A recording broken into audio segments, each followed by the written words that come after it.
Chapitre 970. Vivian était complètement épuisée. La vue du visage de Finnick lui rappelait Larry. Elle ne put s'empêcher de tendre la main pour le serrer dans ses bras, murmurant à plusieurs reprises le nom de Larry à voix basse. « Petite citrouille, tu es enfin de retour. As-tu idée à quel point tu m'as manqué ?» Finnick sentit une petite tache humide sur son épaule tandis qu'elle parlait. Il savait sans même regarder que c'était à cause de ses larmes.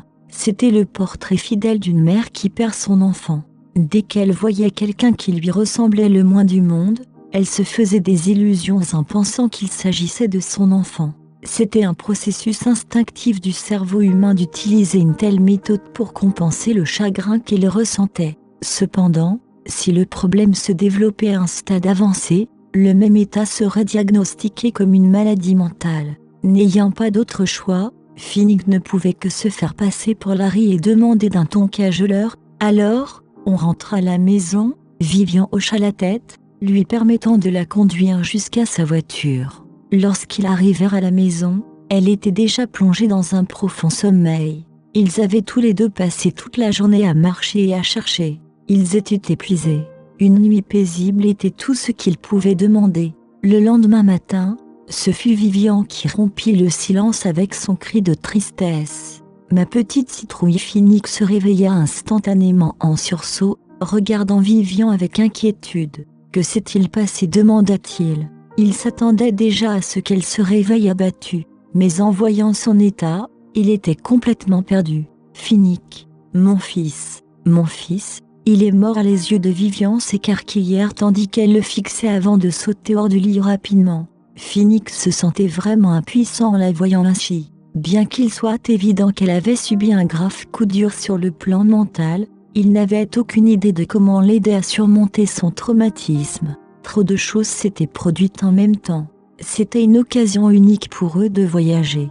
Pourtant, Rachel tomba malade au même moment. Après s'être occupé d'elle pendant un certain temps, Larry disparut. Bien qu'il y ait eu au départ l'espoir de le sauver, les mêmes erreurs se répétaient sans cesse. Quelle que soit la force émotionnelle d'une personne, elle s'effondrerait forcément face à la même situation. De plus, Vivian avait l'habitude de tout prendre en charge toute seule. Elle n'avait jamais demandé de l'aide, son cœur avait depuis longtemps enduré plus de choses qu'elle ne pouvait en supporter. La goutte d'eau qui a fait déborder le vase a été la mort de Larry.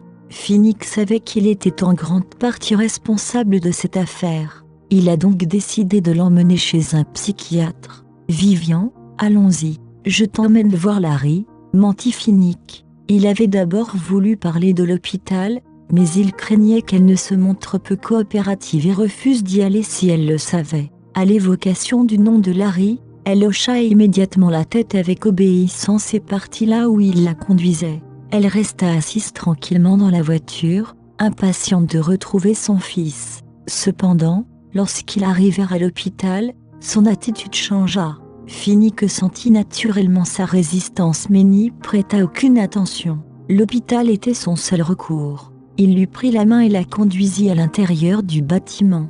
Comme Finnick connaissait l'un des psychiatres les plus réputés de l'hôpital, ils ont réussi à éviter la longue procédure d'inscription et sont allés directement en consultation. Il a frappé 2 fois à la porte. Dès qu'il a entendu quelqu'un lui dire d'entrer, il a poussé la porte. Finnick, le docteur fut légèrement troublé lorsqu'il aperçut Vivian, l'air erratique. « Est-ce qu'il est arrivé quelque chose à Madame Norton ? Est-elle ici pour un traitement ?» Finnick acquiesça à sa conjecture silencieuse. Le docteur Foster reprit immédiatement son calme et s'assit pour commencer son évaluation. Malheureusement, Vivian ne parvenait pas à le regarder dans les yeux lorsqu'il la questionnait. Il lui était donc plus difficile de poser un diagnostic précis. Finalement, il a été déterminé que son état était le même que celui que Finnick avait supposé. La prochaine étape a été d'essayer de soulager son état. Craignant des effets secondaires, Finnick a demandé au docteur Foster de prescrire les médicaments de Vivian à des doses plus faibles.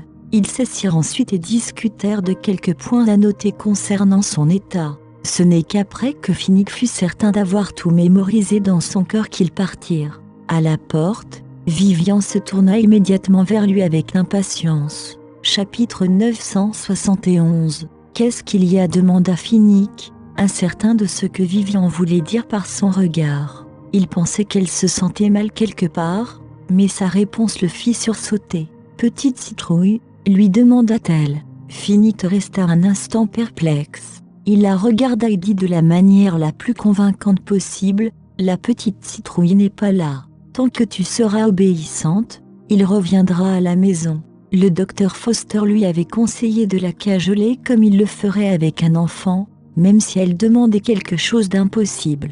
C'était la seule solution pour calmer ses émotions et améliorer son état mental. Finnick n'avait d'autre choix que de suivre les conseils du médecin. Son seul souhait était que Vivian se ressaisisse. Pendant qu'il s'occupait de Vivian à la maison, il continuait à envoyer des gens enquêter sur les allées et venues de Larry. Même si elle communiquait avec Finnick avec l'intelligence d'un enfant et qu'il lui fallait souvent l'encourager, elle n'avait plus de crise depuis qu'elle avait commencé à prendre ses médicaments. Ce n'est qu'1 mois et demi plus tard que ce que Finnick craignait le plus s'est produit.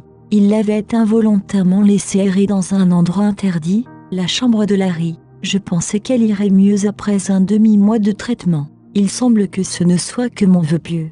Vivian. Finnick tendit la main pour l'arrêter, mais l'ourlet de sa chemise glissa à travers sa paume. « Petite citrouille est morte !» cria-t-elle, allongée sur le lit de Larry. « Petite citrouille, comment as-tu pu m'abandonner ?» Quand elle se leva enfin du lit, longtemps après, ses yeux étaient trop gonflés pour qu'elle puisse les garder ouverts. Finnick ne pouvait pas supporter de la voir dans cet état. Il essaya de la porter hors de la pièce, mais fut arrêté par sa voix glaciale. « Ne me touche pas !» Finnick se figea. Cela faisait plus d'1 mois qu'elle ne lui avait pas parlé sur ce ton glacial. Si elle me parle à nouveau de cette façon, est-ce que cela veut dire qu'elle s'est remise ? Il étudia chacun de ses mouvements, espérant découvrir si ses suppositions étaient exactes. Cependant, ce qui s'offrit à ses yeux fut son regard glacial. « Puis-je t'aider ?» demanda Vivian. Finnick secoua la tête, se sentant secrètement euphorique à l'intérieur.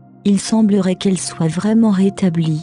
Les médicaments ont fait effet, mais à l'idée qu'elle le quitte à nouveau, il la suivit rapidement. « Rien !» répondit Finnick, face à l'hostilité flagrante dans le regard de Vivian.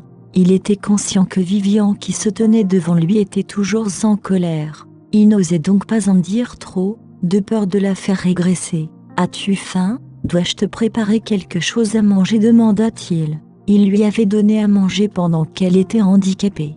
Comme elle était rétablie, il n'aurait plus à le faire. Comme elle était réveillée depuis le petit matin sans avoir mangé un seul repas, il supposa qu'elle devait avoir faim. « Ce n'est pas la peine. Je m'en vais », dit Vivian en jetant un coup d'œil à Finnick. Sa bonne volonté lui rappelait Larry, ce qui la mettait très mal à l'aise. C'était aussi pour cela qu'elle le rejetait et prévoyait d'aller manger ailleurs. Finnick tendit la main pour lui prendre le bras et la regarda avec inquiétude. « Où vas-tu » Il craignait que si elle le quittait à nouveau, il ne puisse pas la retrouver une seconde fois. Il ne devait donc pas la laisser le quitter. « Qu'est-ce que ça a à voir avec toi ?» Elle se dégagea de son étreinte et se retourna pour partir. En la voyant s'éloigner, Finnick décida de la suivre. Même s'il ne pouvait pas être en contact étroit avec elle, la voir de loin suffirait. Mais elle sentit vivement sa présence et se retourna pour dire « Ne me suis pas, je veux être seule. Je reviendrai. » Peut-être parce que Larry avait vécu dans la maison et que sa présence persistait dans l'air, Vivian ne pouvait pas abandonner la maison malgré son refus d'être avec Finnick. Elle lui jeta un dernier regard avant de sortir. Chapitre 972. En entendant les paroles de Vivian, Finnick se sentit étrangement rassuré. Il cessa de la suivre et la laissa partir, choisissant de croire que si elle disait qu'elle reviendrait, alors elle le ferait. Il la regarda de dos. Est-ce qu'elle a assez d'argent sur elle ? Il secoua la tête. Puisqu'elle est partie, comment pourrait-elle ne pas apporter assez d'argent ? Finnick se rappela de ne plus trop réfléchir et demanda à la femme de ménage de préparer un repas. Il revint à l'entreprise dès qu'il eut fini de manger. Cela faisait longtemps qu'il n'était pas allé travailler. Bien qu'il ait travaillé de chez lui de manière religieuse, il estimait qu'il était préférable de rendre visite à l'entreprise puisque Vivian n'avait plus besoin de ses soins 24 heures sur 24. Après tout, il avait été absent si longtemps. Il pouvait deviner que ses employés étaient probablement en train de spéculer à ce sujet.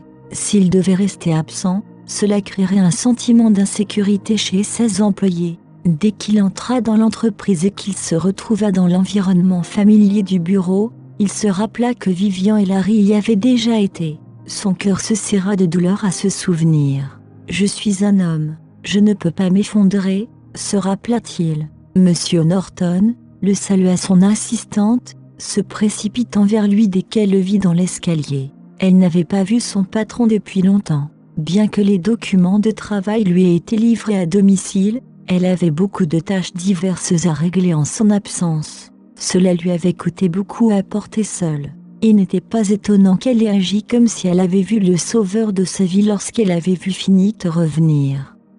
Finnick hocha la tête. Comment ça se passe dans l'entreprise? Ils commencèrent à discuter de questions de travail en entrant dans son bureau. Son assistant l'informa immédiatement des événements importants pour le tenir au courant. De l'autre côté, Vivian, qui avait quitté la maison le matin, était allée prendre son petit déjeuner seule avant de se rendre à la maison de retraite de Rachel. Elle avait le sentiment que c'était sa bienveillance qui avait coûté son enfant.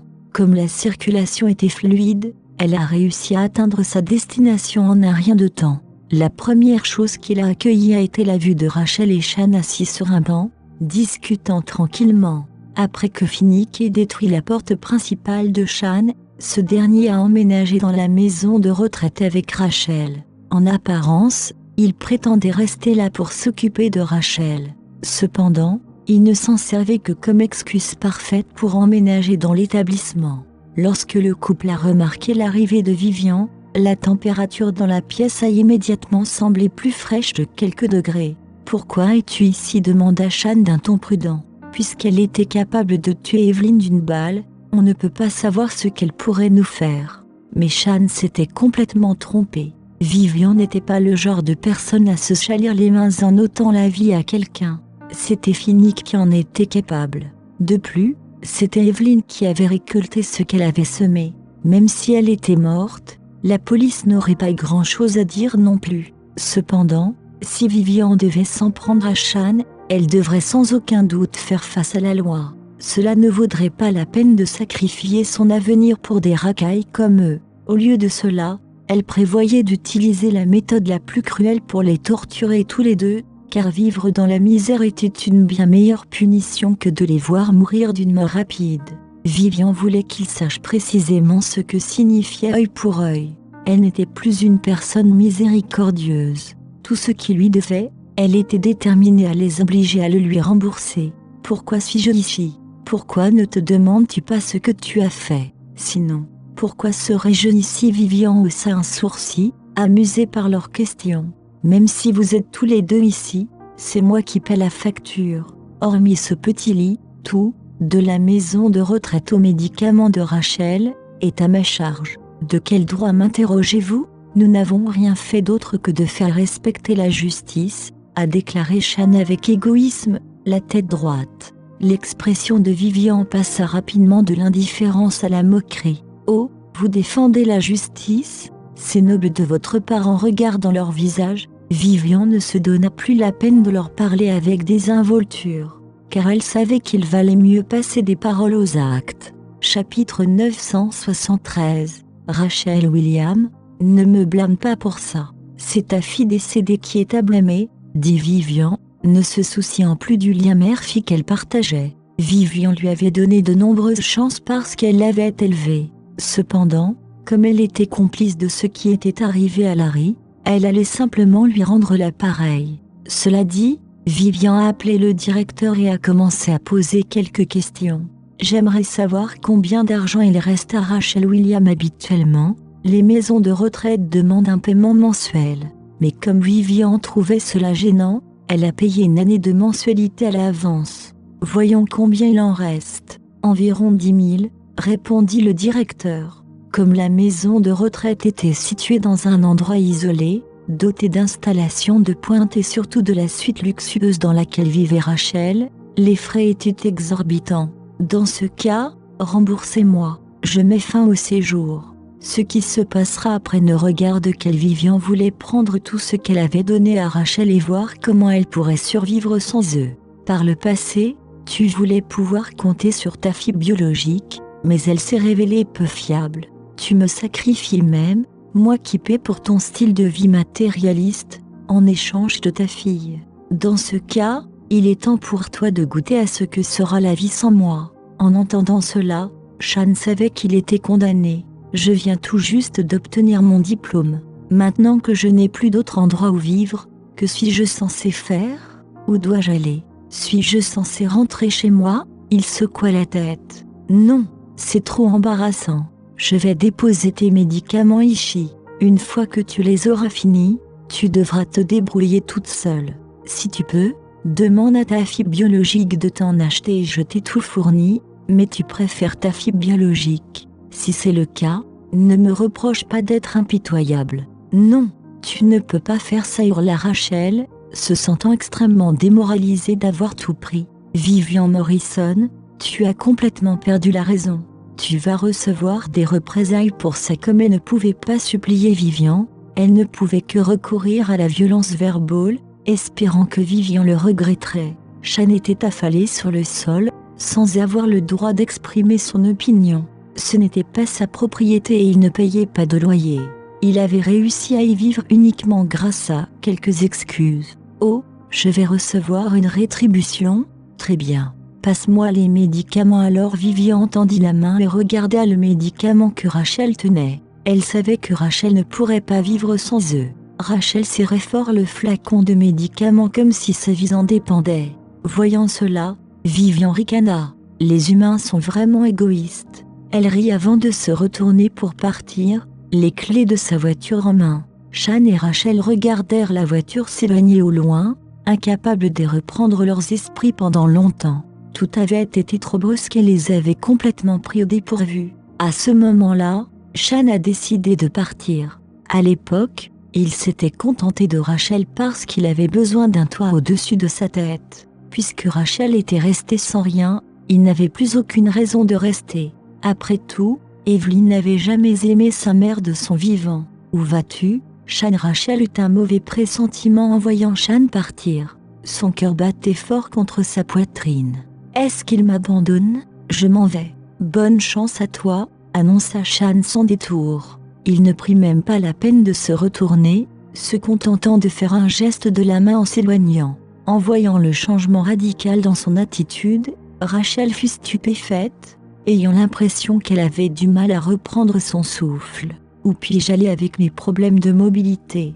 J'ai dépensé mon dernier centime pour acheter un lit à Evelyn et maintenant je n'ai plus rien à mon nom.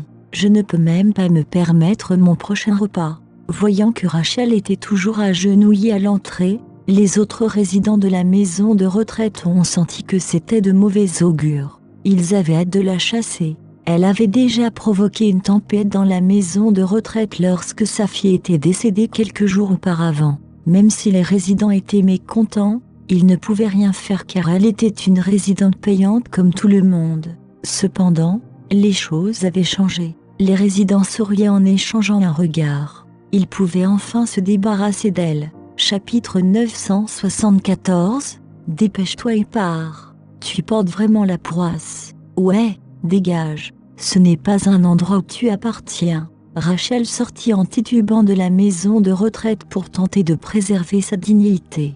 Même si elle s'était retournée pour partir, elle pouvait encore entendre les insultes qui lui lançaient. Pendant un moment, elle fut tentée de répondre à quelques insultes, mais elle était consciente qu'elle n'était pas en mesure de le faire. En fait, elle avait toujours su où se trouvait Larry. Evelyn lui avait fait part de cette information. Elle avait initialement prévu de l'utiliser en échange de sa propre sécurité. Cependant, après réflexion, elle avait décidé de venger sa fille. Elle ne pouvait donc que vagabonder dans les rues, se nourrissant des restes des restaurants du quartier. Parfois, des gens la trouvaient pitoyable et lui jetaient du pain par terre pour qu'elle puisse le manger. Au début, Rachel a trouvé cela incroyablement sale. Mais à la fin, alors qu'elle était sur le point de s'évanouir de faim, elle est retournée à la recherche de sa seule source de nourriture et l'a engloutie malgré le fait qu'elle ait été piétinée à plusieurs reprises. C'était ce qu'elle devait faire si elle voulait vivre. Phoenix se sentit immédiatement soulagé lorsqu'il rentra chez lui et vit Vivian assise à la table à manger, en train de prendre son repas. Il ôta sa chemise en marchant vers elle et s'assit à côté d'elle. La regardant intensément, il sembla se rendre compte que son hostilité avait largement diminué. Bien qu'elle soit toujours distante, Phoenix était satisfait de son état. Il n'aurait pu demander autre chose que de rester à ses côtés. De cette façon, il était sûr de pouvoir la reconquérir. Si elle avait pu l'aimer si tendrement une fois, elle pourrait certainement le faire à nouveau. « Où es-tu allé aujourd'hui ?» Vivian demanda-t-il, la tête légèrement penchée. Il prit quelques-uns de ses plats préférés et les déposa dans son assiette. Vivian lui jeta un regard neutre avant de baisser la tête pour reprendre son repas. « Tu n'as pas envie de le dire ? Ou bien il y a quelque chose que tu ne veux pas que je sache ?» Il savait qu'elle ne voulait pas être dérangée par lui, mais il était comme un adolescent rebelle. Plus elle ne voulait pas qu'il le fasse, plus il le ferait. Qui sait, peut-être que si je l'agace suffisamment, elle arrêtera de m'haïr et commencera à me parler. Il commença à s'exciter à cette idée et commença à lui parler de tout un tas de choses liées au travail. Comme prévu, elle s'énerva assez vite. « Je suis allée voir Rachel William et Sean Teslar, répondit-elle, voulant le faire taire. Ayant obtenu ce qu'il voulait, Phoenix sourit. « Messieurs, alors tu dois être épuisé, chérie. Mange plus. » En l'entendant l'appeler par ce mot affectueux, elle se figea un instant. Elle lui jeta un autre coup d'œil avant de continuer à manger. En voyant sa réaction et la façon dont elle avait mangé la nourriture qu'il lui avait apportée, il était comme un chien à deux queues. Il a continué à lui apporter plus de nourriture sans un mot de plus. Ce n'est qu'à l'heure du coucher que Vivian a engagé la conversation. « Lâche-moi », ordonna-t-elle. Phoenix avait voulu la câliner pour s'endormir. Cependant, dès que ses mains touchèrent sa taille, elle parla. Il la regarda un instant dans les yeux, secouant la tête en signe de refus. « Tu vas me lâcher ou pas ?» Sa voix devint plus froide. Mais Phoenix était un homme d'affaires expérimenté. Comment cela pouvait-il l'effrayer ? Il secoua la tête sans vergogne et la serra encore plus fort dans ses bras. Face à Phoenix, Vivian était impuissante. Elle choisit de l'ignorer et se tourna avant de sombrer dans un profond sommeil. Après tout ce qui s'était passé, Vivian souffrait d'insomnie depuis un certain temps. Mais cette nuit-là, peut-être grâce à son étreinte chaleureuse, elle réussit enfin à avoir un sommeil réparateur pour une fois. Le lendemain, lorsque Vivian se réveilla, elle se retrouva toujours dans les bras de Phoenix. Elle ouvrit les yeux et remarqua qu'il dormait toujours. C'était le seul moment où elle pouvait baisser sa garde et le regarder vraiment à sa guise. Quand elle y réfléchissait, Phoenix n'avait rien fait de mal.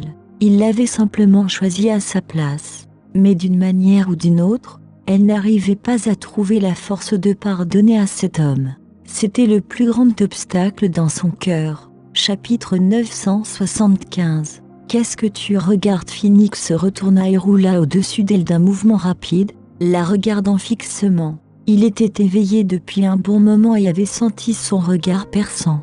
Même s'il savait que la femme délicate dans ses bras s'était sentie lésée en partie à cause de lui, il était heureux d'être à nouveau dans cette position avec elle. Les difficultés faisaient partie intégrante de la vie. Elles étaient inévitables. Rien. Vivian secoua la tête. Phoenix la regarda se lever du lit et commencer à s'habiller. Il est temps de retourner au travail, pensa-t-elle. Peut-être que si je m'occupe suffisamment, je n'aurai pas le temps de me noyer dans mon chagrin. C'était quelque chose qu'elle avait personnellement vécu lorsqu'elle avait quitté Phoenix à l'époque. Vivian, ne va pas travailler. Repose-toi à la maison. Phoenix savait qu'elle avait l'intention d'aller travailler, mais il ne voulait pas qu'elle se mette une pression inutile.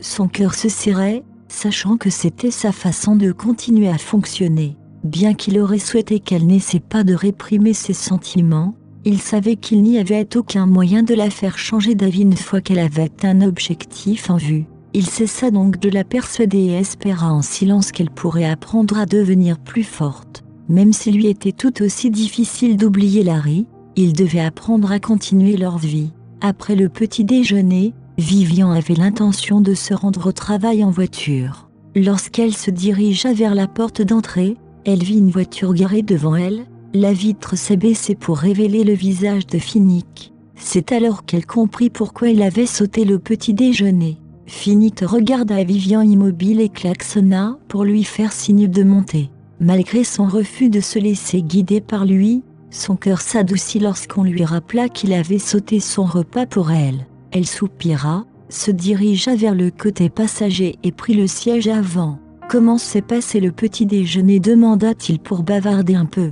Il s'était réveillé plus tôt pour le lui préparer. En voyant qu'elle avait léché son assiette, il était aux anges. Elle lui jeta simplement un coup d'œil et hocha la tête en réponse. Même s'il ne le mentionnait pas, elle pouvait dire que le petit déjeuner avait été préparé par lui. Cependant, voyant qu'il n'en avait pas pris une bouchée, elle ne put s'empêcher de se sentir coupable. Finnick n'en parla pas non plus. Peut-être qu'elle commencera à se sentir désolée pour moi, et que je pourrai apparaître plus fréquemment dans son esprit à partir de maintenant. Puis, avec le temps, je pourrai peut-être même retrouver mon chemin vers son cœur. La simple pensée de cela le fit sourire en regardant Vivian. Ce dernier, n'ayant aucune idée de ce qu'il avait en tête, ne pouvait que rester silencieuse. Dernièrement, quand elle n'avait pas envie de parler, le silence était sa meilleure réponse. Mais c'était aussi l'une des raisons pour lesquelles deux personnes s'éloignent souvent. Tout va bien. J'attendrai toujours qu'elle revienne vers moi. Peu importe à quel point elle est froide, depuis combien de temps, ou à quel point je suis fatiguée, je continuerai à attendre. J'y suis. Tu ferais mieux de partir, dit Vivian dès qu'elle vit l'entrée de la société apparaître. Elle jeta un regard inquisiteur à Finnick et partit sans attendre sa réponse. Est-ce qu'elle vérifiait si j'allais bien sans prendre de petit déjeuner ?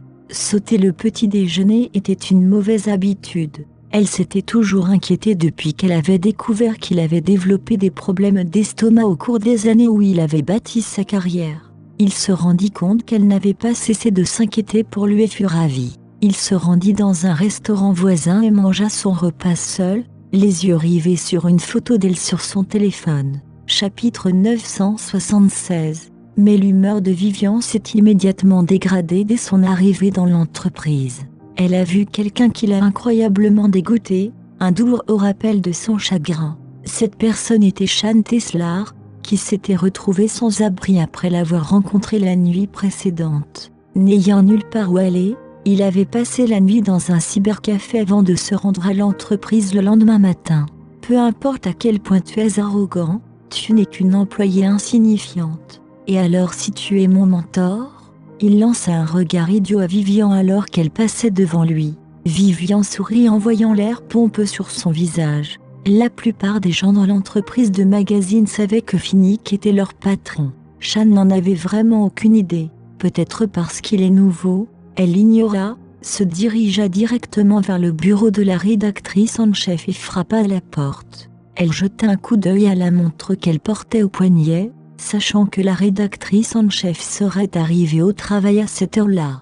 C'était le moment idéal pour la chercher. Lorsqu'elle poussa la porte, le regard froid dans ses yeux fit immédiatement tressaillir la rédactrice en chef. « Que s'est-il passé ?» Vivian demanda la rédactrice en chef en lui jetant un regard circonspect. Vivian était d'habitude douce et attentionnée, mais depuis qu'elle a arrêté de venir à l'entreprise, elle semblait s'être transformée en une autre personne. « Virez Shan Teslar !» tout de suite ordonna Vivian. Cela dit, elle se retourna pour partir, ajoutant « Appelez-moi dès qu'il sera parti ». Shan se trouvait à proximité et entendit clairement ses paroles. Il lança un regard méprisant à Vivian. « Pour qui te prends-tu ? Tu rêves ? Tu crois que tu peux donner des ordres à la rédactrice en chef ?» hurla Shan. « Je peux oublier que tu m'as chassé de la maison de retraite puisque tu as payé pour ça. Mais pour qui te prends-tu pour venir prendre mon poste ? Shan Teslar, entrez !» ordonna la rédactrice en chef avant qu'il ne puisse ouvrir sa bouche. Shan resta figé un instant. Comment la rédactrice en chef pouvait-elle savoir qui j'étais ? Il entra dans le bureau, perplexe. « Vous êtes licencié avec effet immédiat », a annoncé la rédactrice en chef. Rendez-vous au service des ressources humaines pour régler les problèmes liés à cette affaire. C'était la première fois que Vivian utilisait son autorité en tant que patronne de l'entreprise. Même si elle était généralement conciliante au travail, Elle avait toujours ses droits lorsqu'il s'agissait de savoir qui elle voulait embaucher.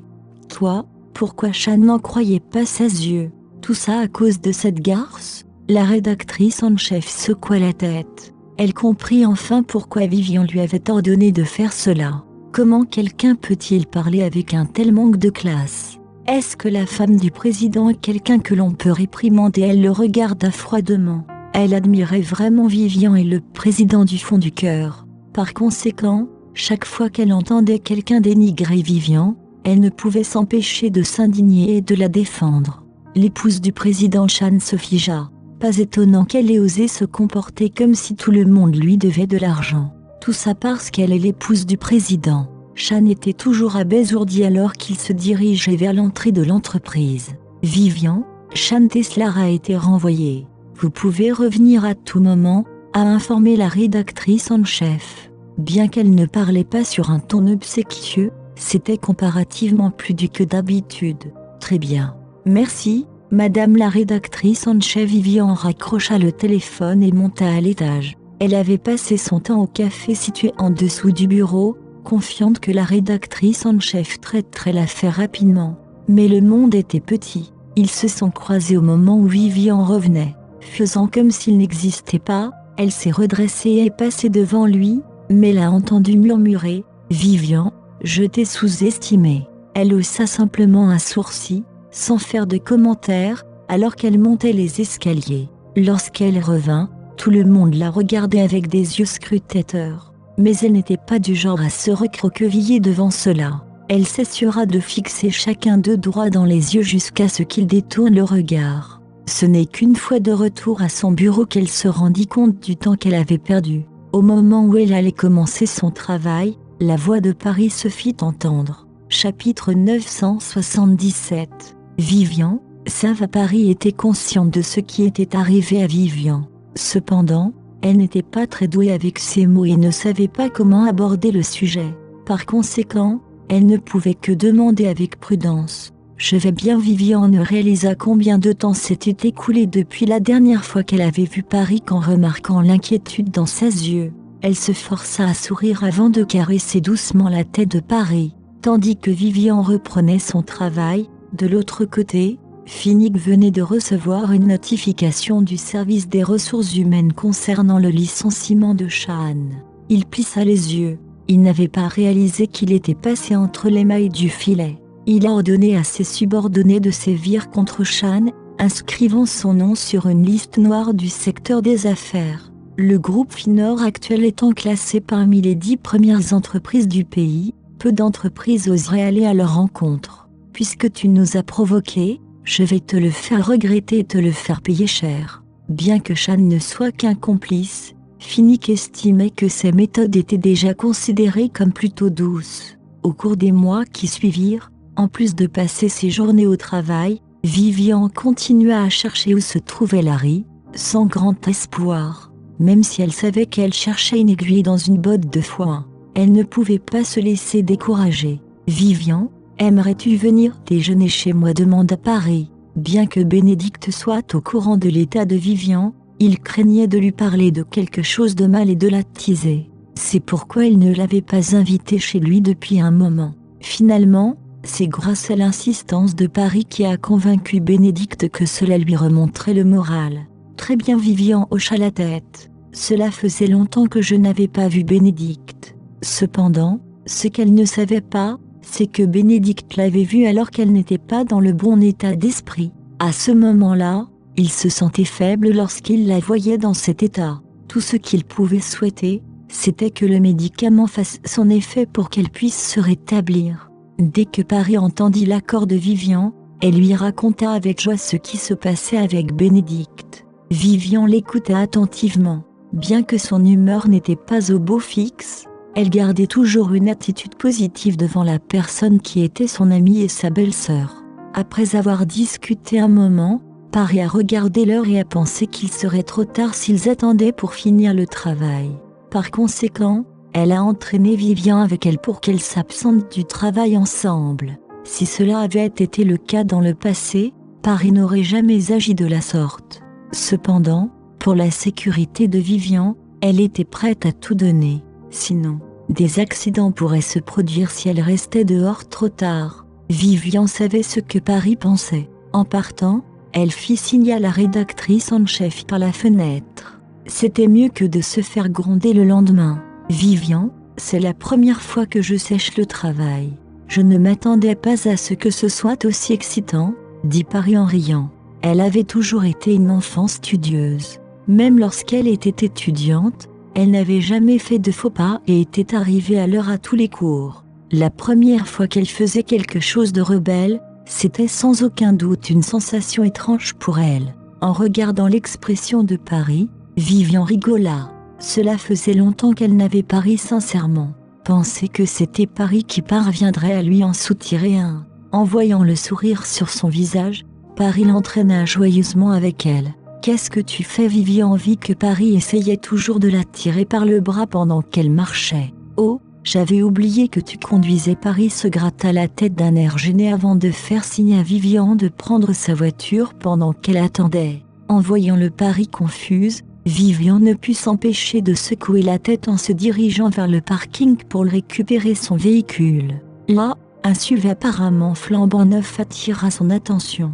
Elle s'approcha avec curiosité pour regarder de plus près, mais se figea dès que les mots écrits sur la voiture apparurent en vue. On pouvait y lire « Pour ma très chère sœur, Vivian ». Chapitre 978. Elle avait presque oublié qu'elle avait déjà demandé à Bénédicte de lui acheter une voiture. Elle n'aurait jamais cru qu'il s'en souviendrait encore. Vivian abandonna sa propre voiture qui semblait encore toute neuve et conduisit celle que Bénédicte lui avait offerte. Pendant ce temps, Paris était soulagée de voir Vivian conduire cette voiture. Elle avait presque oublié la voiture. Heureusement, Vivian s'en souvenait encore. Assise derrière le volant, Vivian avait retrouvé son calme. Son expression impassible rappelait à Paris l'époque où elle l'avait connue pour la première fois. À cette époque, Paris était très prudente au cas où elle pourrait offenser Vivian par accident. Après avoir appris à la connaître, Paris a vite compris que derrière cette façade froide se cachait un cœur chaleureux. Elle comprenait que Vivian agissait désormais de manière froide et distante parce qu'il se passait trop de choses ces derniers temps. Aucune d'elles ne parla dans la voiture. Vivian avait toujours été une femme peu bavarde. Quant à Paris, elle pensa qu'il serait préférable qu'elle reste silencieuse, de peur de dire quelque chose de mal et de vexer Vivian sans le savoir. Elle décida de ne parler qu'à Vivian une fois arrivée à la maison. Tout au long du trajet, la jeune femme regardait le paysage défiler par la fenêtre. Lorsqu'elles arrivèrent à la maison, Bénédicte les attendait déjà sur le porche. Son cœur se serrait de voir Vivian perdre autant de poids, mais il n'en parla pas.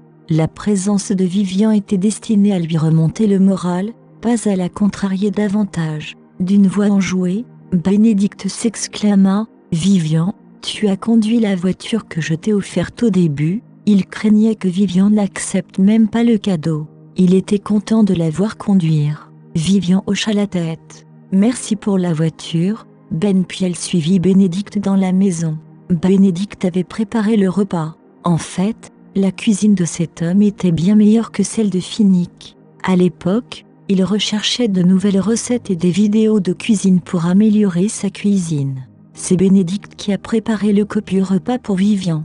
Pour que cette dernière se sente à l'aise et relaxe, il a même pris un jour de congé pour nettoyer la maison. « Viens, assieds-toi » Bénédicte savait que Vivian avait beaucoup changé, mais il n'aurait jamais pensé que la jeune femme s'éloignerait de lui. Vivian hocha la tête et obéit. Assise à la table du dîner, elle regardait Bénédicte et Paris s'affairer dans la cuisine. Au début, elle voulait leur proposer son aide. Pourtant, voyant leur interaction affectueuse, elle décida de laisser les deux tourtereaux tranquilles. « Paris, passe-moi l'huile d'olive. Paris, aide-moi à nouer mon tablier. Il pend. » De temps en temps, Bénédicte appelait Paris pour lui demander de l'aide. Vivian sentait dans l'air leur affection mutuelle. Bientôt, Bénédicte eut terminé le dernier plat. Tous trois étaient maintenant assis à la table du dîner, savourant leur repas. Vivian, et c'est celle-ci, elle est délicieuse. Tu devrais en manger plus. Bénédicte aida Vivian à remplir son bol de nourriture. Puis, il jeta un coup d'œil dans la direction de Paris pour s'assurer que celle-ci avait assez de nourriture dans son assiette. Bien que ce soit un geste subtil, Vivian ne manqua pas de le remarquer. Tout au long du repas, Vivian est restée silencieuse. Sachant que ce n'était pas dans ses habitudes de parler en mangeant, Bénédicte et Paris mangèrent aussi en silence. Ils avaient prévu d'avoir une conversation à cœur ouvert avec Vivian après le repas dans l'espoir de la réconforter. Les deux personnes se comportaient de manière contrainte tout au long du repas. Pourtant, Vivian était suffisamment perspicace pour remarquer qu'elle s'efforçait de ne pas montrer d'affection devant elle. Plus tard, dans le salon, Vivian écouta Bénédicte et Paris lui donner leur discours d'encouragement. Ils ne lui parlèrent pas trop ouvertement ni ne mentionnèrent Larry, mais ils lui firent part de leur espoir de se préparer au pire et de rester forte. Vivian hocha simplement la tête en guise de réponse. Bientôt, elle quitta la résidence Morrison. Elle devrait rentrer chez elle maintenant, car c'était à peu près l'heure à laquelle elle quittait habituellement le travail. Quoi qu'il en soit, elle était contente d'avoir passé du temps avec Bénédicte et Paris, surtout de les voir être affectueux l'un envers l'autre. Sur le chemin du retour, l'esprit de Vivian était rempli de doux souvenirs d'elle et de Finnick. Nous étions si heureuses à l'époque. Pourquoi une telle chose arriverait-elle à notre famille? Elle essuya ses larmes et garda les yeux fixés sur la route. Tout le monde avait ses difficultés et ses problèmes dans la vie.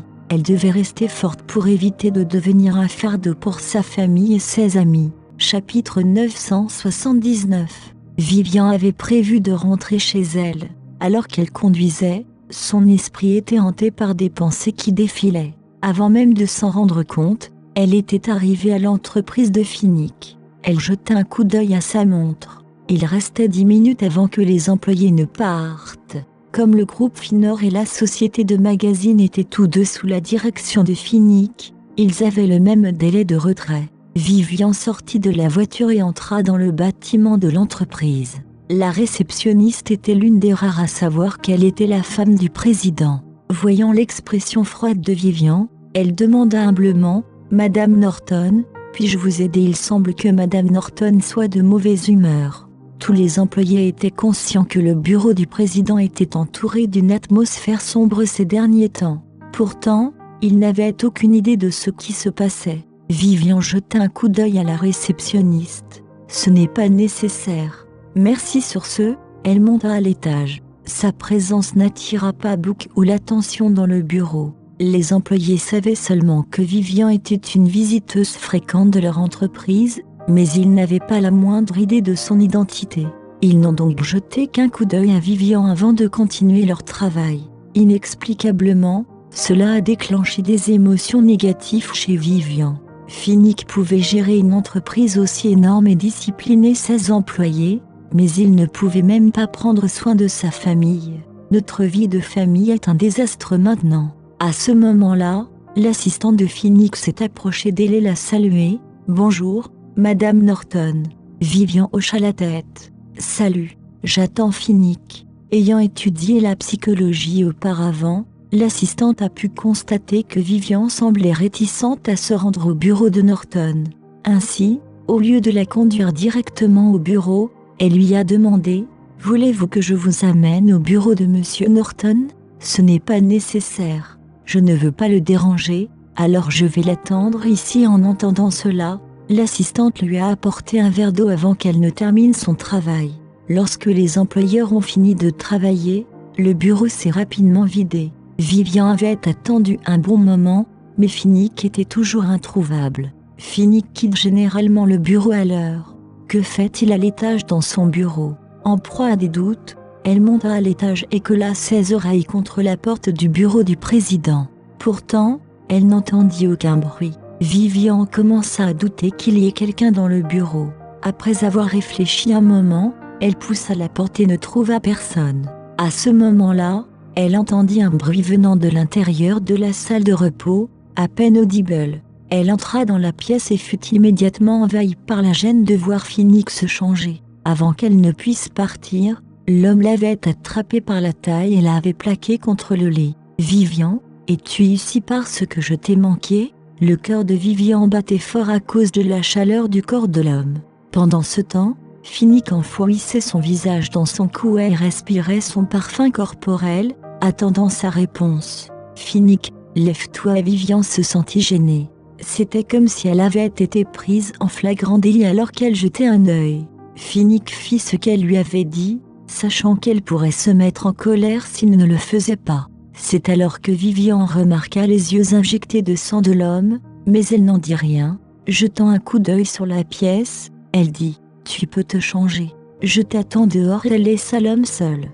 En fait, elle vient de voir le jouet de Larry, celui que le garçon a perdu quand ils se cachaient tous les deux dans la salle de repos dans le passé. Elle supposait que le jouet devait rappeler Larry à Finnick. En tant qu'homme, Finnick n'avait aucune envie de montrer sa faiblesse devant elle. Cet homme devait être caché dans la pièce en ce moment même, en train de pleurer. Peut-être n'avait-il jamais pensé que Vivian ferait éruption. Vivian se sentait compliquée en ce moment, car elle savait qu'elle avait encore des sentiments pour cet homme.